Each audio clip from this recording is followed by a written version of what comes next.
Entering Couplehood and Taking Leave of It by Kirsten Ahlburg. Narrated by Bäckvall. When We Fall in Love. Daniel was a serious, introverted man.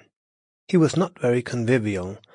Rather than partying and having fun with his friends, he devoted most of his youth to studying history and literature, gradually making himself omniscient in these fields. Hannah was a carefree, spontaneous, extrovert and optimistic woman. She loved to have fun and was, generally speaking, always happy and cheerful. When Daniel and Hannah met, they soon fell in love with each other, different as they were. Daniel was attracted by Hannah's carefree temperament. He needed a cheerful, spontaneous touch to his life, and so Hannah was a godsend. When Daniel was with her, he was able to forget all about his seriousness and his studies, and laugh and have fun instead, something he could never do before. He thought Hannah was wonderful, and suddenly his life was meaningful. When they were apart, Daniel would be thinking of Hannah all the time. He would visualize her face and write her beautiful poems and mails.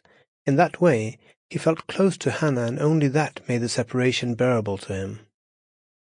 Hannah was immediately fascinated by Daniel as well. She was amused by the way she was able to make this serious and highly educated man laugh and ease up, and she loved listening to him when he gave her a share of his wide knowledge of history and literature, or recited some of his beautiful poems. Although she had never been interested in literature before, she suddenly perceived the world of literature as a beautiful flower opening in front of her eyes, and Daniel was delighted that they had this interest in common. The more Daniel and Hannah got to know each other, the more infatuated they grew, and the less realistic about their relationship. They were too intensely emotional about each other to see straight. They saw only each other's good qualities, and that is how it is when people are in love. They were too intoxicated by infatuation, and the difference between them to see that some of the other's qualities might be obstacles to some of the things they would eventually need to realize in couplehood too. For instance, Hannah never imagined that Daniel's keen interest in history and literature might not leave room for talks about personal matters, or that he might not be able to relate to the near things at all. Nor did she imagine that Daniel's serious and introverted nature might eventually annoy her when she was to introduce him to friends and relations.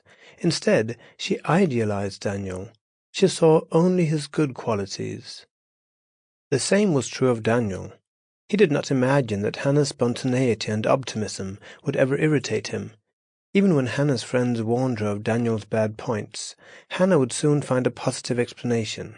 And on the first occasion, when Daniel started grumbling about Hannah being late for a date, and only 5 minutes at that, Hannah was not long in construing it favorably rather than becoming skeptical and thinking Daniel might have a problem about losing control and handling his anger. Instead, she was happy and thought he was angry because he loved her and could not do without her. She was neither willing nor able to let go of her idealized image of Daniel, because then her intense infatuation would burst. Many couples will recognize the above infatuation and recall it nostalgically, for infatuation will rarely last, and after a few years' marriage or couplehood, most people do not understand why they doted on their partner the way they did during their period of infatuation. But there is a reason why everything seems so rosy. Infatuation throws us into a state of mind different from our familiar one, a state of mind in which we are unable to be clear-headed. Some people use such expressions as being in the seventh heaven, being on cloud 9, or be blinded with love. Those expressions describe the state of mind one is thrown into quite well. One lets go of one's prosaic outlook, is blinded and loses contact with reality. Infatuation is even comparable to drug-taking.